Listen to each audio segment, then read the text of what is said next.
Okay, here we are with the last part of the 49mm closed chamber Showa fork, I guess, series of videos, which will be putting it back together. So the first thing you need is you're going to have your cartridges disassembled at this point. And so on these forks, which I got off of eBay, both of these nuts were loose. So they should be torqued to, I think it's 6 or 7 Newton meters. I don't have the torque wrench out here on my spec sheet. But it's fairly low torque. I red Loctite them. The taps are steel on these, so you can put some torque on them. You won't really hurt them. You don't want these coming loose while you're riding. The same thing is true for the base valve assemblies. You want to check those nuts. The torque is the same, which is somewhere between 6 and 7 Newton meters. You want to make sure everything's clean, again, including the piston band up here. The rebuild kit that I got is it's like a Pro X rebuild kit that had the bushings and the seals. Does not come with the piston bands, which is a little bit of a bummer. It also does not come with the seals for the cartridge. I don't know if anybody makes them or if there's anywhere you can get them, but that's definitely a part that you should not expect to get. When you insert the damping rod into your cartridge body, in the bottom of this there is a bushing that looks just like a small inside-out version of a normal bushing, and then there's a shaft seal right behind it.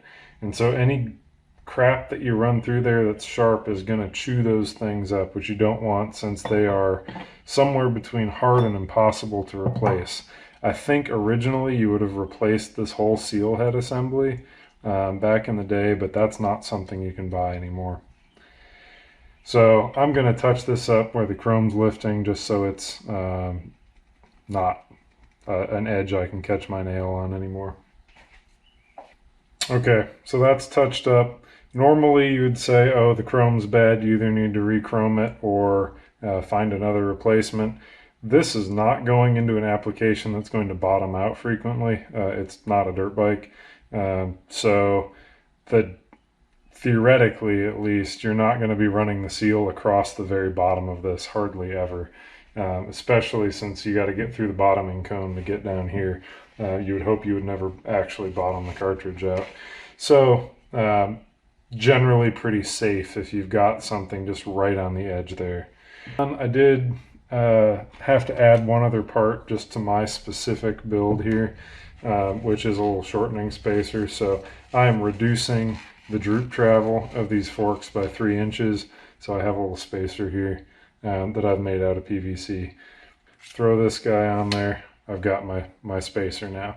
So the other thing about this is there's 2 ways you can do spacer if you're going to shorten them. You can put it up here so that it sits directly on this. There is a spring, a rebound spring, that I can't seem to get out of these. They're stuck in both of these. I'm not quite sure if there's something retaining them or if I just am being too gentle because I don't want to damage anything. But in the other forks that I shorten, I'll put the spring up here and then I'll put this below it so that the spacer can just sit at the bottom of the cartridge all the time instead of floating above it. Okay, so that's on there. Nice bit of saran wrap. And once again, I will lubricate this.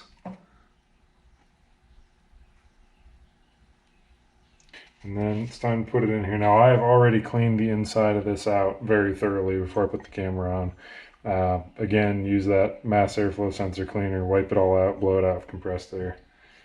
It should be very, very shiny and reflective. Oh, I'm talking, so I'm forgetting things. I have some fork oil out here just sitting in the cap. I got some 10 weight stuff that I'll never use for anything else. So trying to use it up as lubrication. So make sure that the seal band on the piston is also lubricated. You don't want to put anything together dry. Just a good way to wear stuff out. There's 2 steps in there, so the piston will end up in the inner step. You can kind of slide it down, and then what I do is I just take a rod and I'll drop it in the top. And you can kind of feel when you get it centered sometimes you have to shake it around a little bit. And then when it does finally go through, you'll be able to feel it with your finger kind of in the bottom. So I can feel the end of it now. I know I'm lined up. And then it's going to take a little bit of a shove, and then it'll kind of pop through, and you're popping it through that seal because you have saran wrap on there. So what it's doing is it's pushing on, the lip of that seal is pushing on the edge of this as you go past it, because you're going through the back side of the seal. So it's my least favorite part of assembling these things. You can go ahead and take the gland nut that goes on the bottom, which there was water in these forks, so these are a little bit nasty looking, but they are clean. So run that down. That way this thing can't accidentally slide up. If you flip it upside down and you don't notice, you won't accidentally drop the damping rod out of your fork. I have both cartridges now clamped in the vise here. One of them, see, has fork oil in it that's nice and clear. There's no bubbles in it. That's what you're looking for. This one I've not filled yet. So the way that you fill these, it takes about 220, 230 milliliters of oil. It's not super precise. You just want to make sure that you have too much oil rather than too little. So what you're going to do is you're going to compress the cartridge all the way, which there's not really enough light to see, but now that I turn this back on, you can kind of see the level has risen. And there's a step in there right below the holes at the top, which are bleed holes. So what I usually do is I go about 10 millimeters, about a centimeter below the top of that, and then I will drop the base valve in on top of it. And then a bunch of oil will come out, so you can see I have my dirty fork oil bin at the bottom to catch everything that runs down. There's probably a clean way to do this. I couldn't tell you what it is. So there's oil in this cartridge now. You can see it is full of bubbles. And I'm going to attempt here to hold the camera and the flashlight in one hand here so that that's somewhat visible. And what I'm going to do is I'm going to pump the cartridge, and you'll see, so you've put oil in it. You actually have to move the cartridge quite a bit to get all the air out from below the piston that you just dropped in there. So as I move this up, you can see that oil level rising. But as I pull it back down, it moves very easily. Big bubbles are coming out. So you're trying to pump that oil through the piston and into the rebound side, the bottom of the chamber, so you can get the air out. You can see that oil level dropped a ton. So we're going to top it off. Again, I don't do this by volume, so I'm just coming straight out of the bottle here, some 5-weight fork oil. So see, there's still a bunch of smaller bubbles kind of entrained in there. What you're going for eventually, and we'll see if the camera can pick this up, is if I move this, it sounds kind of crunchy, kind of gritty.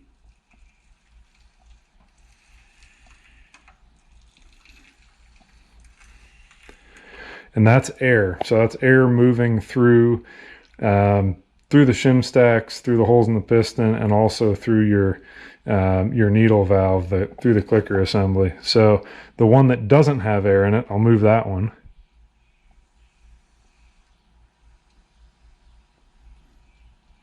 No grittiness, or at least very little. It's most of the air is out of that one already. So once it sounds like that and all you hear is kind of like a whooshing noise, that's good. But if you can hear that kind of crunchy crinkling, then that means there's still air in there. So you're going to keep pumping this up and down until that air is gone.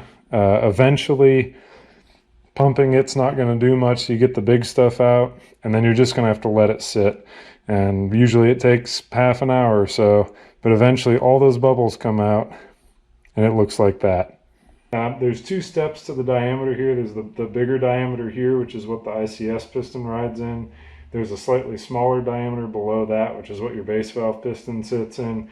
And then there's the main cartridge diameter below that. So when you put this in, the cartridge rod will be fully extended.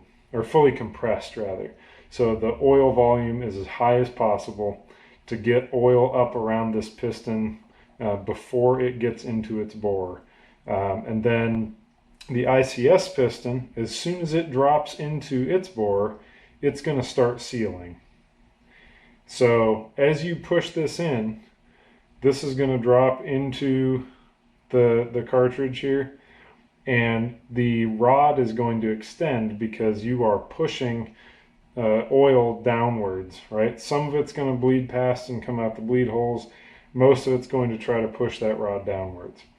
And eventually the rod and the cartridge will drop as far as it can, right? You hit the rebound spring, the top out spring, and then everything after that, you're just compressing this spring here until you get these threads threaded into the top of the cartridge. So at that point, it gets very difficult to both push down and screw it on. You want to be very careful to not damage the thread, since it is all just aluminum.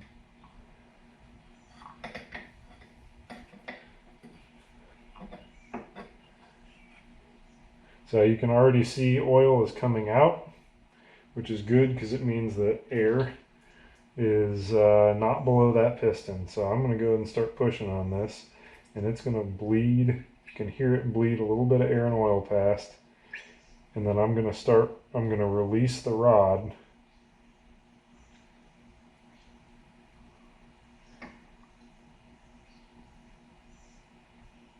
I'm just going to take my ratchet, and this is a 32 millimeter hex on the top. 1997, right? The 98s have a different cap.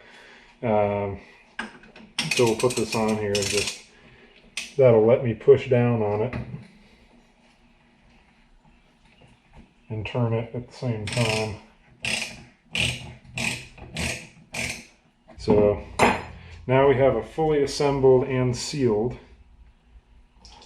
All your extra oil is going to come out. Sealed damper assembly. So what you should be able to do as a check is then take this and make sure it compresses all the way. And I'll angle the bleed holes toward the camera here. So this is going to compress, and depending on how full I got it. Okay, so I didn't get it too full, because what will happen is if there's too much oil in there, you'll end up with oil coming out the bleed hole. So it self-equalizes even if it is overfilled. The danger there is nothing. It just makes it harder to put together. So you want nice linear damping, right? You don't want any tight spots. You don't want it to hang up. You don't want it to have any loose spots. That means there's an air pocket in there. This one feels really good. It also doesn't sound crunchy, which means there's no air in there. So overall, this one I would call a success. It seems to still be bleeding oil out, which is a little bit unusual. So what I'm going to keep cycling this and see if it keeps bleeding oil. This cartridge did stop bleeding oil out. I'm not quite sure why. It had some extra in there. It must have just had some leaking out on me. So the way that I check that, because I think I turned the camera off too early, is you can fully compress the cartridge and just hold it there for a while, or use a strap or something to hold it in this position. Come back later. If it's bled some out, you'll see either oil coming out the bottom because this seal is bad, or you will have oil coming out the bleed when you go to empty it out again, which this one obviously isn't doing anymore. So it's good to go. The other thing is, if you don't have enough oil in here, one, you should probably feel a dead spot in it where the piston's moving through air. The other thing is, when it fully extends, there won't be enough pressure in the cartridge for it to actually fully extend the rod. You want this to fully extend on its own all the way. If you can pull the rod out further after this is done, that means you didn't have enough oil in here, and it means that the compensation piston has reached the end of its travel before the rod has reached the end of its travel, and then you're kind of pulling a vacuum on the inside. So that's a big problem. If you do that, it'll cause cavitation and some very weird fork behavior. So you just want to be very sure that it does fully extend and you can't pull the fork out further. I did go look and was able to find a torque spec. The caps are 30 Newton meters that go in the cartridge. If you do find the manual for these, there is one online that you can find if you do a little digging. It's got a different assembly process that involves taking some of these other things apart that I don't really care for doing. This way has worked for me. So your mileage may vary. Just note that I know this isn't the factory way to do it. These are 30 Newton meters for cap. And there is no spec for the nut on the pistons because they say it's not serviceable. Of course, they don't want people messing with it, causing themselves problems. The fork bottoms are 70 Newton meters. That's the other really critical one. You really want these to be right. Those are the key torques, though. With the cartridges out of the way, we can look at actually putting the fork legs back together. So I can start working on that. So the fork lowers, you can put the hydro stops in and kind of the inner part of the fork lowers. This is your bump stop. It's actually not a straight diameter. It is tapered.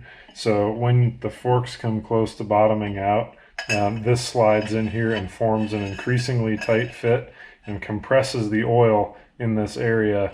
And that's your kind of bottoming resistance, right? If you really hammer through the stroke, this will do more damping than what the cartridge will actually do and save you from that hard clang at the bottom. So these are pretty straightforward. Drop it in, it should fall straight to the bottom, or maybe have a little bit of trouble on the way there, but nothing major. Should get pretty close. If it doesn't, that means that you probably have a dent in your fork leg. These dent surprisingly easily.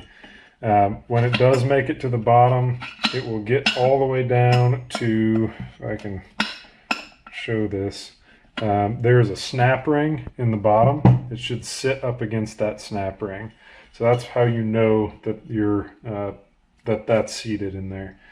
The next thing is getting your fork bushings on the fork tube. So I have a nice new fork bushing here. OEM is always typically the best for these. I don't have OEM ones. If I was racing this bike, I would, or I would try to find a very, very high quality replacement. These make a huge difference in stiction. So see, I'm putting some fork oil on here to make sure that it goes together nice and smoothly.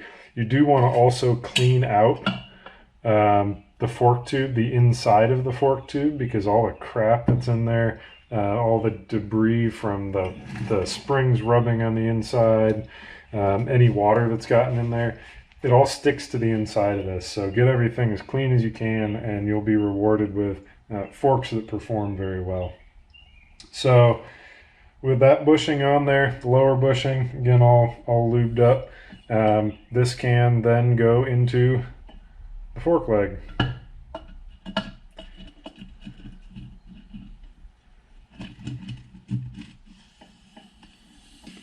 So that can go all the way to the bottom.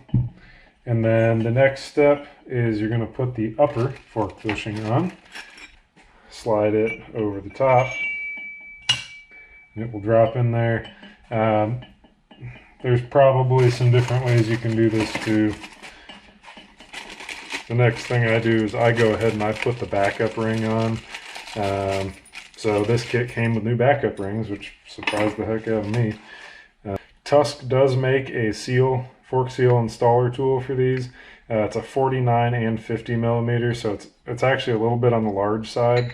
I think the 50 millimeter WP Extremes also work with this. So I don't have the fork seal in here yet. So what I'm doing is I'm just pressing that bushing into place. So that way I don't have to push on everything at the same time.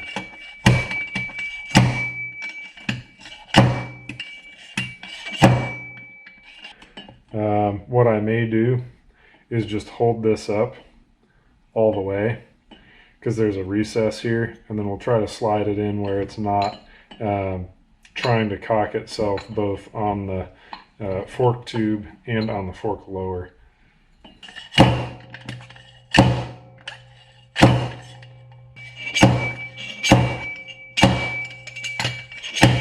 Okay, you might hear the sound change. It's bottomed out. So when it gets to be a real sharp clang, that means you're not moving anything anymore, and all that energy is just going straight into the table. We can go ahead and put the fork seal in. So this was the main pressure seal. Again, as with everything else, just a little bit of fork oil on the seal. Make sure that she stays happy.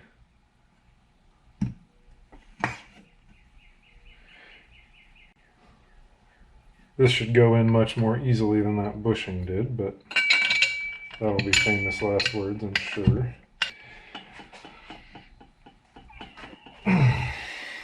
Okay, that's the right technique, is to just push down on it. The hammer method doesn't really work, but if you just put a lot of force on it, it'll kind of squeeze down in there, and you will have a happy fork seal. The next thing is snap rings. These are a little bit gross looking just because water tends to sit in them. I thought the kit was going to come with new ones. It did not, so might have to buy those. Those are pretty common with, I think, like DRZ 400s use them too. So that's something that should be able to get new for many, many years to come. So snap rings in there, and we'll pull out our scraper seal. Same thing, we're going to put some fork oil on that to get it lubed up. Installing seals dry tends to wear them out real fast.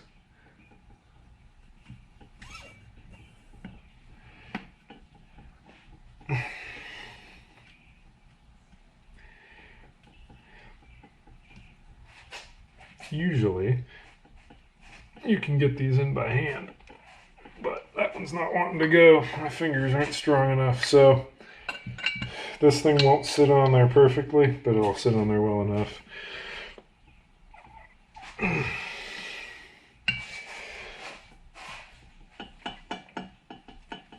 And just with a little bit of force, she'll slide in there, and there you have it, new fork seals. Next, you want to put your spring guide in. Again, clean the inside of these out. This one you'll notice is a little bit shorter than yours because when you shorten forks, you have to shorten the spring guide, so the spring still fits. So that's the next thing. It's going to sit into the recess in the bottoming cone like that. My method doesn't work very well if you're going to try to measure the fork oil level from the top of the fork. It's just the way it is, because there's no seal in the bottom, because this goes in the bottom of the fork leg. The way that Suzuki or Showa has you do it is you've unscrewed all of this, I think, at this interface right here. And when you do that, you can install this, and I think the spring is no longer in the fork at that point, so you can actually measure more easily.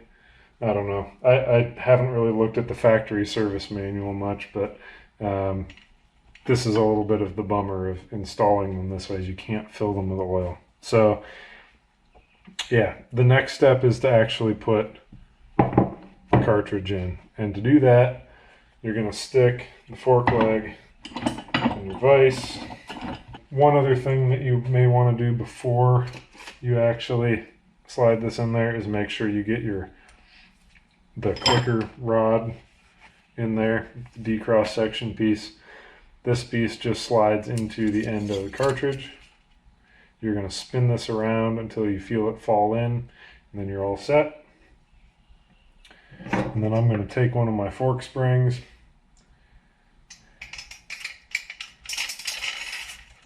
and I'm going to go in this way with it. If I got enough space here.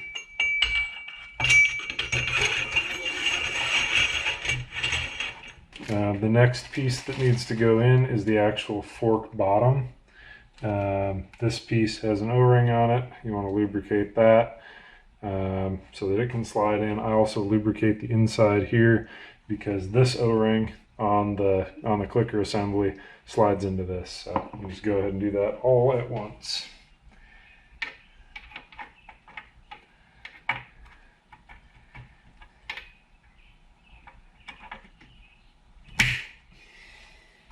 Okay, so that's all in place, and the next thing you're going to do is install this guy, but not into the base of the fork yet. You're going to thread this into the base of the cartridge. So the trick there is that you need to compress all of this so that you can actually get to the piece that you're after. And the way that I do that is with a ratchet strap. So now you can see I have a ratchet strap that's holding this fork slightly compressed. The key is you want this damping rod to be slightly proud, mainly so you can get to this gland nut, because what you're going to do is take the clicker assembly, again lubricated with some fork oil. You're going to slide it and make sure the D part aligns, and then you're going to screw this in. Now see how the whole cartridge is spinning? You'll then get your wrench out, hold this in place. I think that's a 17 on these 1997 forks, and then take your 21, run this in, tighten it down. This, I believe, is 30 Newton meters tightening on this interface, and it's 70 Newton meters tightening this large nut into the foot of the fork. So I'm going to do both of those things. It's a little bit hard to see, so I wanted to show it up close here. This is why I have the ratchet strap. Otherwise, you are trying to squeeze this thing in while also torquing it. So you do want to make sure that this nut actually tightens down, or rather the clicker tightens down on the rod, and then you tighten the nut down on it. It's very easy to tighten this down and just kind of be spinning this nut down to that big base nut. So there's only 5 millimeters or so of extra thread depth there. If you can thread this nut back up, that means you've tightened things incorrectly and it could come apart on you. So we're going to snug this up, and then I will torque this one properly. Okay, so with that done, you've now got the base nut on your cartridge. So you can disconnect your ratchet strap and then tighten the base nut into place.